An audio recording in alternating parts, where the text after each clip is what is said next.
Mama! Ano? Tcharan! Aso! Ano yung mga taihi niya? Sino maglilinis? Ako pa? Brick mo nga, di mo malabhan. Grabe siya.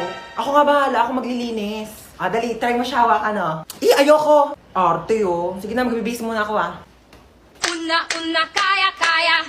Okay na, tapos na ako magbihis. Una, kaya. Ano ginagawa mo sa aso? Bakit? Bawal ba? Sabi mo ayaw mo. Kumuha ng pera dito sa wallet ko. Bumili ka ng lechon manok, ha? Sige po.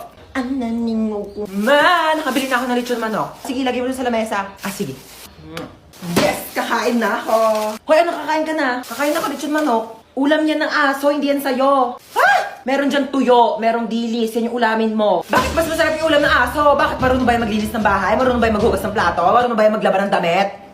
Malamang hindi. Aso lang to Siyempre marunong to tumahol. Bakit? Marunong din naman ako tumahol, Ano? Sige, hati na kayo ng aso sa lechon manok. Oo.